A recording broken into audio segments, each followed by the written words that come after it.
मित्रों, जय श्री राम, राधे राधे। मित्रों, आइए श्री रामचरितमानस का हिंदी अर्थ सहित पाठ करते हैं। मित्रों, आज की कथा है जब प्रभु श्री राम अपने अनुज लक्ष्मण जी, भार्या सीता जी के साथ वनवास के लिए चल दिए तपस्वी वेश में, तो महाराज दशरथ जी सुमंत जी को आदेशित करते हैं कि तुम इन लोगों के साथ जाओ और इनको रथ पर बैठा करके इनको जंगल घुमा करके पुनः 2-4 दिन में अयोध्या को वापस ले आओ। मित्रों, आज की कथा बहुत ही सुंदर होने वाली है, इसलिए आप सबसे अनुरोध है कि वीडियो पूरा देखिएगा और थोड़ा भी आपको इसमें लगे कि हाँ वीडियो सही है तो आप लोग चैनल को सब्सक्राइब करें, लाइक करें और कमेंट अवश्य करें। चलिए कथा प्रारंभ करते हैं।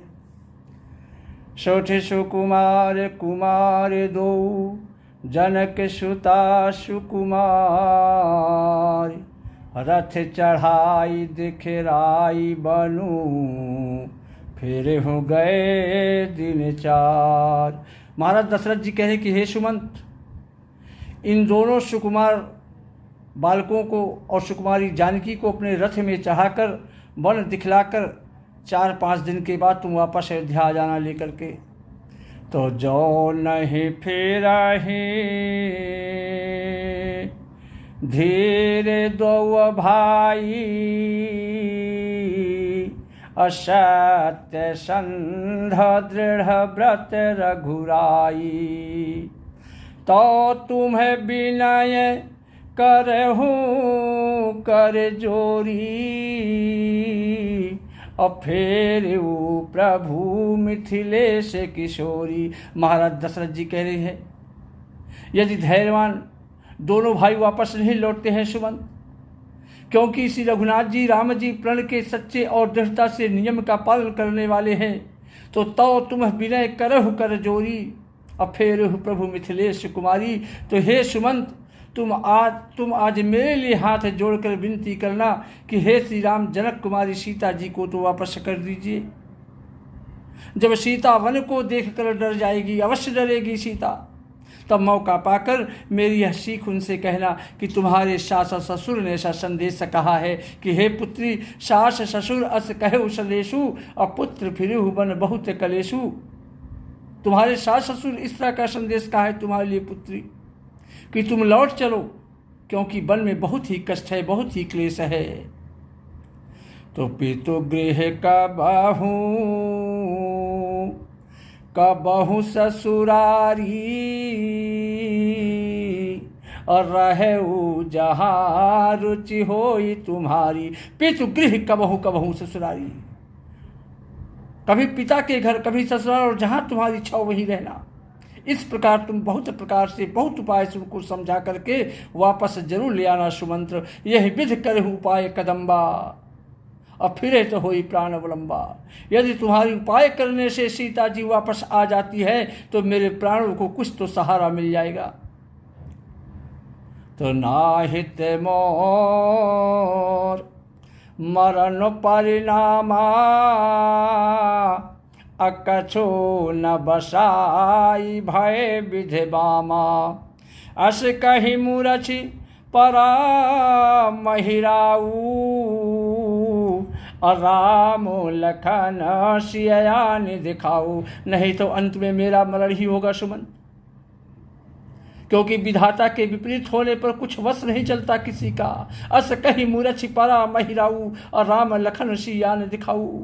राम लक्ष्मण और सीता को लाकर अवश्य मुझे दिखाना। ऐसा कहकर राजा द्वारा मूर्छित होकर पृथ्वी पर गिर पड़ते हैं। तो पाई रजाय सुनाई सिरु, रथ अति बेग बनाई। गयऊ जहाँ बाहिर नगर, सिय सहित दो भाई। पाई रजाय सुनाई सिर, रथ अति बेग बनाई। सुमंत जी राजा की आज्ञा पाकर सिर झुकाकर राजा को प्रणाम कर बहुत जल्दी रथ जुड़वाकर वहाँ गए जहाँ नगर के बाहर सीता जी सहित दोनों भाई थे।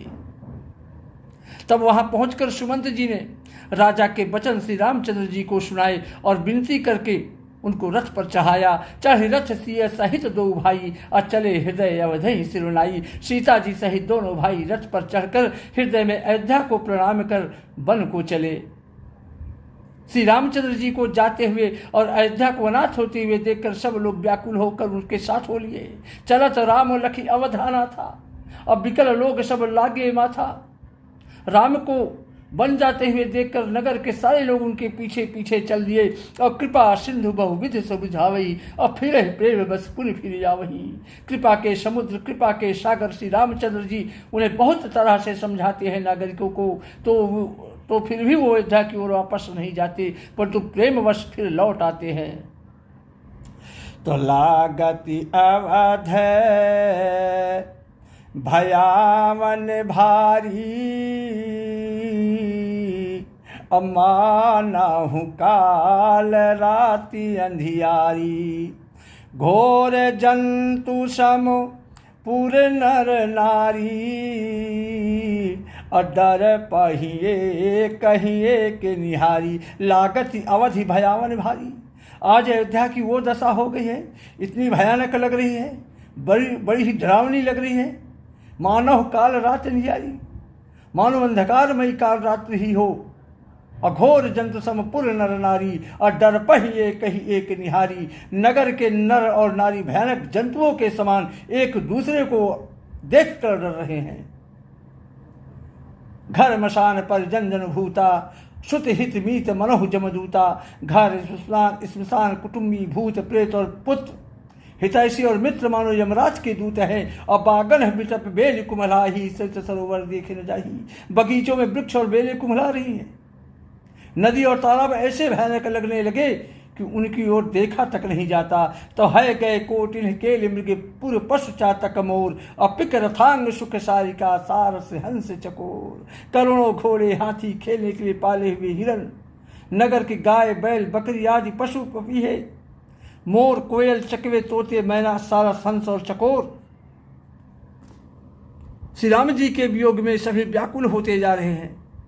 जहाँ तहाँ खड़े हैं, मानो तस्वीरों में लिखकर बनाए हुए एक स्थिर खड़े हुए हैं।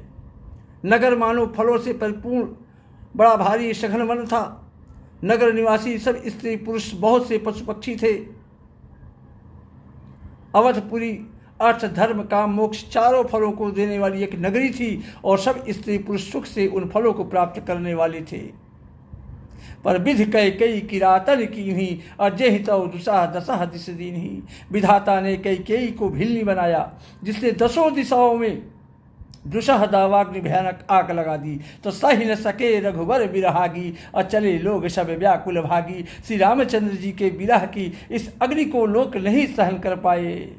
सब लोग व्याकुल होकर भाग चले रामचंद्र जी के पीछे पीछे।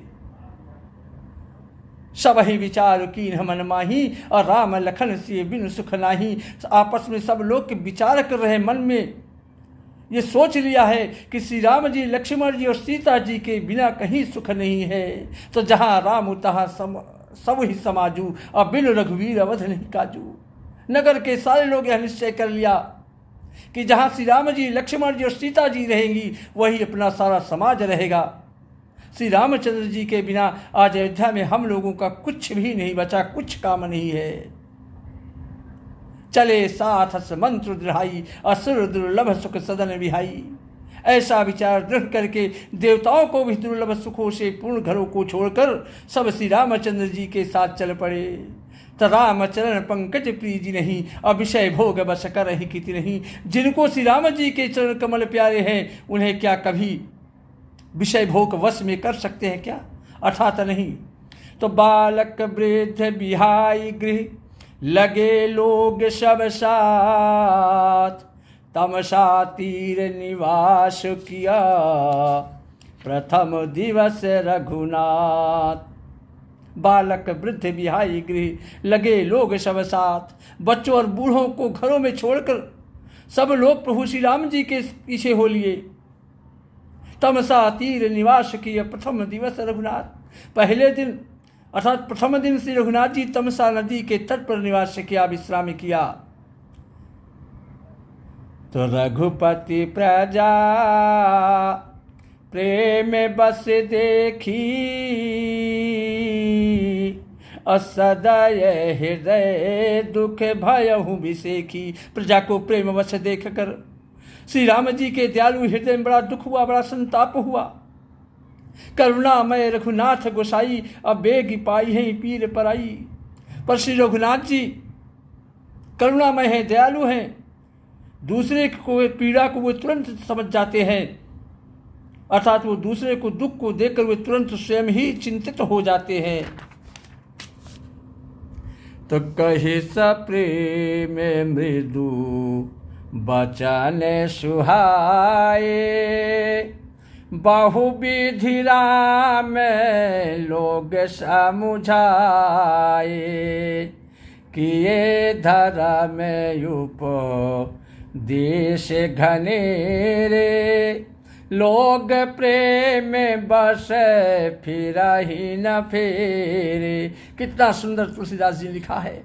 कहीं सप्रेम मृदु बचन सुहाए, बहुविधि राम लोग समुझाए। प्रेम युक्त कोमल और सुंदर वचन कहकर श्री राम जी ने बहुत प्रकार से लोगों को समझाने का प्रयास किया और समझाया, पर किए धर्म उपदेश घनेरे, और लोग प्रेम बस फिरहि न फेरे। बहुतेरे धर्म संबंधी उपदेश दिए, परंतु प्रेम में वशीभूत लोग लौटते नहीं है अयोध्या के लिए। शील और स्नेह छोड़ा नहीं जाता श्री रघुनाथ जी का। रघुनाथ जी असमंजस के अधीन हो गए, दुविधा में पड़ गए कि लोग शोक भ्रम बस गए सोई। शोक और परिश्रम के मारे सारे लोग सो गए। अकछुक देव माया मति मोई। सारे लोग जब नगर के सो गए तो कुछ देवताओं की माया से भी उनकी बुद्धि भी मोहित हो गई लोगों की। तो जब ही जाम जोग जामिनी बीती, और राम सचिव सन कहू सप्रीति। खोज मारी रथु हा कहूँ ताता, अवान उपाय बने नहीं बाता। जब दोपहर रात बीत गई तब श्री रामचंद्र जी प्रेम पूर्वक मंत्री सुमंत से कहा कि हे तात, राम सचिव सन कहू सप्रीति। बड़े प्रेम से श्री राम जी सचिव से कहा, मंत्री सुमंत से कहा कि हे तात, रथ के खोज मारकर अर्थात पहियों के चिन्हों से दिशा का पता न चले, इस प्रकार रथ चलाओ कि खोज मारी रथ हाँको उताता। ऐसा रथ चलाओ कि पहियों का चिन्ह कहीं न दिखाई दे, नहीं तो आन उपाय बने नहीं बाता। इसके अलावा कोई दूसरा उपाय आज समझ में नहीं आ रहा है। ऐसा रथ हाँकिए कि किसी भी प्रकार से कोई चिन्ह न समझ में आए। श्री राम जय जय राम, श्री राम जय जय राम। जय श्री राम। राधे राधे।